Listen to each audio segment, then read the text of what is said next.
Você está sintonizado no Agenda Econômica. Hoje nós estamos examinando as várias mensagens em termos de desenvolvimento econômico e integração latino-americana que o ingresso da Venezuela no Mercosul emite. O nosso convidado é o senador Roberto Requião, pelo PMDB do Paraná, também é ex-governador daquele estado. Participa desse programa o jornalista Davi Emerick. Senador, vamos analisar um pouco a relação comercial Brasil-Venezuela, que nos últimos anos tem mantido um superávit favorável ao Brasil.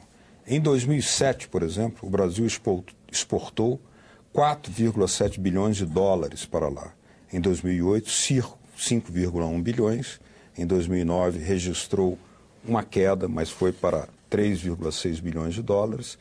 Em 2010, foram exportados 3,8 bilhões. Em 2011, essas exportações voltaram a crescer para 4,5 bilhões de dólares. Esse comportamento, apesar das crises, não estaria indicando uma parceria promissora? Quem quer ser o universal canta a sua aldeia.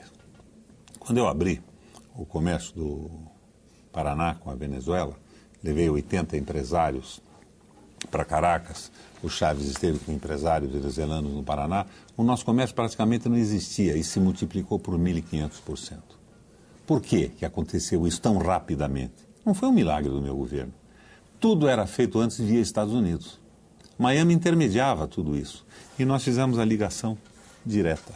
Então é evidente que esse comércio só tende a aumentar. Em base a que produtos? Ureia? No nosso caso do Estado, nós passamos a vender para eles, como eu disse a você, frango, produtos eletrônicos, é uma gama amplíssima. Mas comprávamos ureia. A dificuldade também da venda da ureia. Tem monopólios de compra, os portos brasileiros são dominados por estruturas. Nós temos que quebrar esse processo todo para que este comércio se realize de uma forma mais razoável.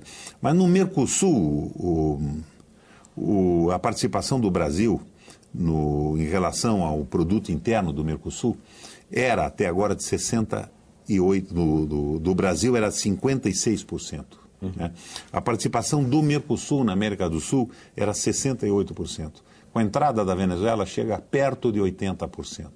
Então nós temos uma amplitude extremamente considerável. O Paraná exportou para a Venezuela usinas de produção de amido a partir da mandioca e no meu governo eu mandei para lá os técnicos da Emater para ajudar a recuperação da agricultura, porque na época do domínio absoluto dos americanos já não produziam rigorosamente nada. Colônia petroleira. O espaço se abre.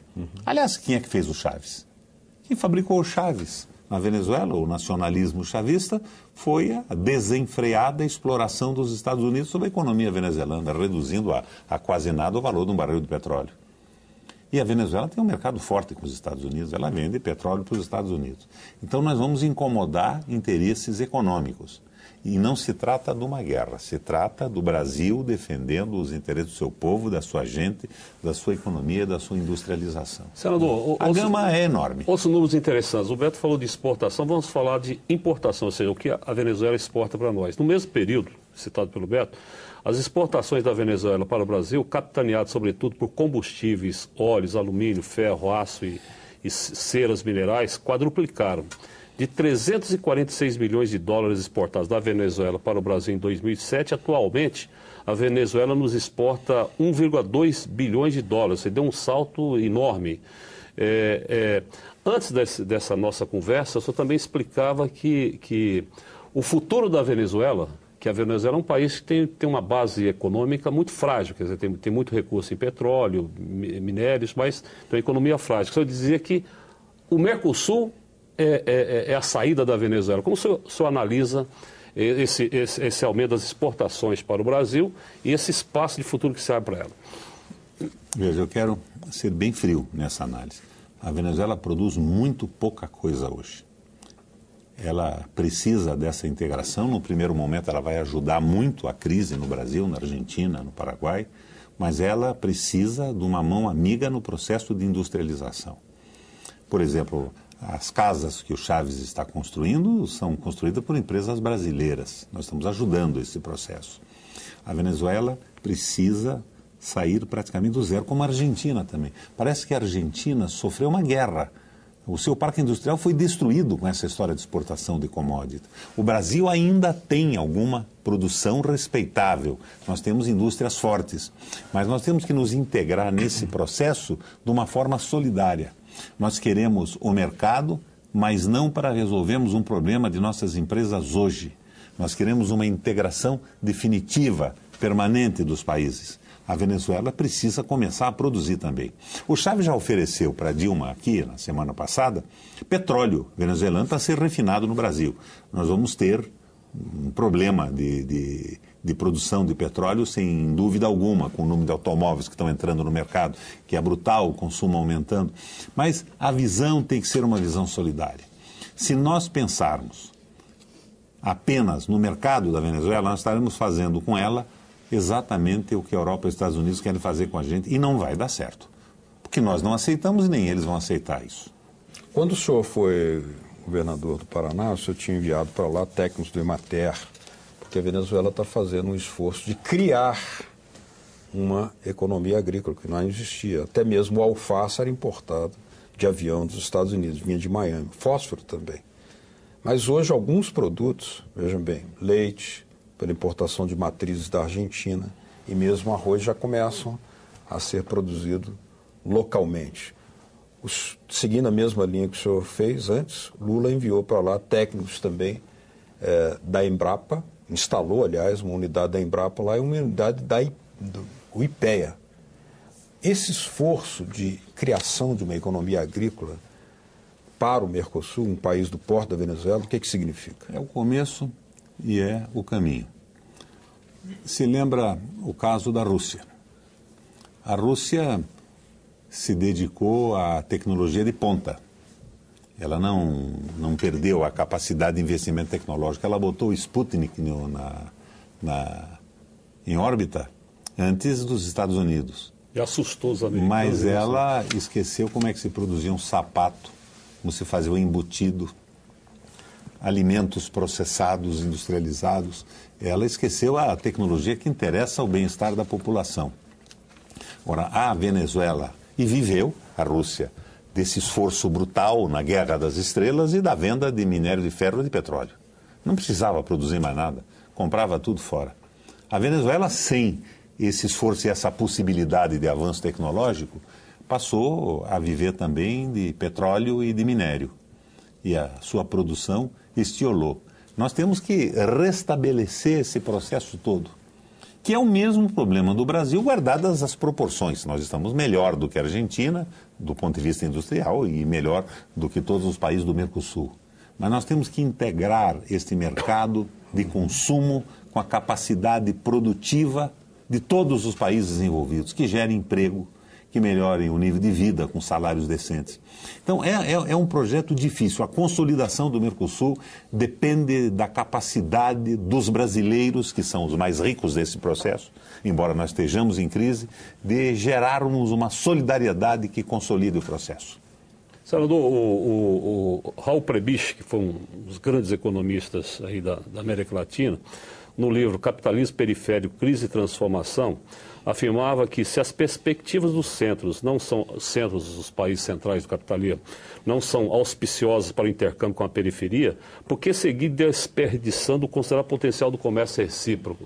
Uns dizem que o Prebisch já estaria ultrapassado, mas o senhor acha que essa afirmação ainda tem sentido hoje, no mundo em que se emite dinheiro à vontade, dólar à vontade? Nós estamos... Como o senhor analisa essa afirmação do Prebisch? Nós estamos no processo de releitura do Prebisch, do Celso Furtado, é a volta dos desenvolvimentistas e o fim da fantasia neoliberal, que nos reservava o espaço de produtores de matéria-prima e de mão de obra barata.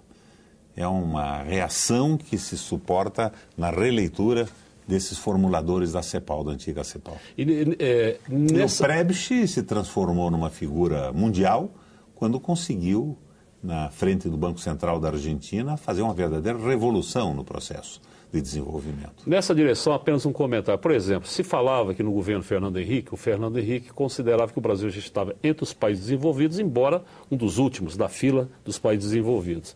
e que o Lula fez uma inversão. Ou seja, nós estamos entre os países em desenvolvimento e somos a vanguarda dos países em desenvolvimento. Como o senhor colocaria a presidente Dilma dentro desses dois conceitos bastante posicionados diferentes em relação à realidade da América Latina? Bom, primeiro, eu não concordo com a formulação que você colocou. O Fernando Henrique defendia o dependentismo. Ele achava que o Brasil estava esgotado, que o Brasil não tinha mais lideranças industriais, não tinha tecnologia, não tinha como avançar. E que a única forma de avançar era a dependência dos países do primeiro mundo. Escreveu um livro a respeito disso e defendeu a entrega do Brasil à liderança dos grupos econômicos internacionais. Deu no que deu, fracasso total. O Fernando começa aquele trabalho das políticas compensatórias, que começaram, na verdade, com o Collor, com o Fernando Henrique, e o Lula jogou... O presidente Sarney até, né? O programa do Leite. O programa do Leite foi do presidente Sarney. O que não é ruim, mas não é ruim se vier acompanhado com a política de retomada do desenvolvimento, né? Os liberais de Chicago, né? Assim. Mas eu acho que o Fernando nunca acreditou que o Brasil fosse potência. Ele é absolutamente subordinado. Aliás, outro dia eu li que quando ele conseguiu realizar aquele processo de vigilância da Amazônia, ele telefona para o Bill Clinton dizendo: Bill, fizemos o que você queria. Não era o que nós queríamos e nem do que nós precisávamos. Senador, voltando para o tema da indústria, há muitas empresas brasileiras atuando na Venezuela em obras de infraestrutura. Metrô de Caracas, hidroelétricas, ferrovias, que também estão sendo construídas em parceria com a China. E a instalação de muitas áreas de indústria de transporte, lá, tratores, caminhões e tal. Isso pode significar um mercado muito atraente para essa indústria de maquinários pesados brasileiros. Mas o senhor acha que, face às sombras e interrogações que vêm do mundo, instabilidades, a crise europeia, essa tendência que ela pode encontrar um caminho de estabilidade e consolidação? O caminho de estabilidade é a tarifa externa comum. Nós temos que iniciar um processo de desenvolvimento industrial e proteger as nossas economias. Senão a China, na maquinaria pesada, se transforma no inimigo que vai arrasar todo o processo de desenvolvimento suportado nesse setor. Nós temos que defender a nossa produção, os nossos empregos, com tarifas externas comuns. Não há nenhuma dúvida disso. E temos que apostar, nesse momento, pesadamente em investimentos de infraestrutura. Nós temos que reduzir o valor dos juros para que as empresas médias tenham possibilidade de capitalização e financiamento de médio e longo prazo, para que toda essa potencialidade, essa criatividade que existe no nosso país avance e colocar a tecnologia disponível no planeta à disposição desses empresários e dessas iniciativas. Eu acho que é o processo que se ensaia no Brasil. Essa peitada que a Dilma deu nos bancos reduzindo o valor dos juros foi sensacional. E ela acrescenta o Banco do Brasil e a Caixa Econômica reduzindo na ponta para os consumidores. É preciso que nós mantenhamos a capacidade de consumo no curto e no médio prazo da nossa população. Mas, paralelamente a isso, temos que retomar o processo de industrialização, senão, no fim do declive, vamos encontrar um precipício. Senador, o senhor no final do bloco, o senhor comentava a questão do Chile, a necessidade de tentar ampliar o Mercosul em outras direções, até para uma saída alternativa ao Pacífico. Um desejo oculto e um ato falho. Eu gostaria muito de ver o Chile no Mercosul. Pois é, aí nós temos... Antofagasta e Vale do Paraíso. Pois é, frente à crise hoje... furar aquela cordilheira lá para chegar no porto. Frente à crise da zona do euro, hoje, por exemplo, tem todo um movimento de integração do Mercosul, a entrada da Venezuela, tem a manifestação do Paraguai, mas, como o senhor já disse, a próxima eleição já resolve esse problema lá e tal. Mas parece que há um movimento aí do Chile, Peru e Colômbia que não parece não caminhar muito em direção ao Mercosul, ou seja, estão gostando do canto da sereia do lado de lá, ou seja, dos Estados Unidos e tal. O senhor acha que isso pode trazer um grande problema de integração da América Latina? Não, pode trazer um grande problema de integração deles no Mercosul, porque nós vamos avançar. Eu não tenho dúvida que... O Mercosul vai avançar. O Mercosul vai avançar. Com a entrada da Venezuela agora, logo mais na frente a recuperação do Paraguai depois das eleições, nós vamos avançar e avançar para valer. Mas precisamos ter um projeto integrado de desenvolvimento. Isso não pode ser um campo de caça para empresários ambiciosos. Eles precisam de mercado, precisam construir na Venezuela, é ótimo isso para a Venezuela, é muito bom para nós, é bom para as nossas empresas, mas tem que haver um planejamento estratégico nesse processo. Não pode ficar o Deus dará. Não é a mão oculta do mercado que vai resolver esse problema, porque nós já vimos que não resolve nada. Senador, vamos mudar aqui um pouco do tema, falar um pouco de etanol, lembrando aqui até o professor Bautista Vidal, porque a Venezuela hoje importa uma expressiva quantidade de etanol para misturar na sua gasolina. É um país de alto consumo de gasolina também, né? Mas, paralelamente a isso, está impulsionando a produção local de álcool combustível, instalação de 11 plantas de produção estatal de álcool combustível com uma cooperação com Cuba e com o Brasil, comprando inclusive maquinário da Dedini aqui no Brasil. Pelo perfil fundiário da Venezuela, climático também, o senhor acha que o país também poderá vir a ser um grande produtor de etanol, vencendo, de certa forma, uma certa resistência anterior quanto a esse produto que lá havia? Claro, agora, modus in rebus, né? Já advertências sérias que o etanol é importante, mas que mais importante que o etanol é a redução do xisto em combustível. Então, são alternativas que estão sendo buscadas pela tecnologia no mundo. Agora, sobre o petróleo da Venezuela, eu almoçava há 2 ou 3 dias atrás em Curitiba no Café Milano do meu amigo, o Máximo, e ele está voltando na Venezuela. E ele me mostra no seu telefone celular uma fotografia. Riquelme, veja, eu fotografei porque ninguém acredita. Ele tinha ido pescar naquela região de Los Roques e ele colocou 27 litros de gasolina no tanque do seu barco.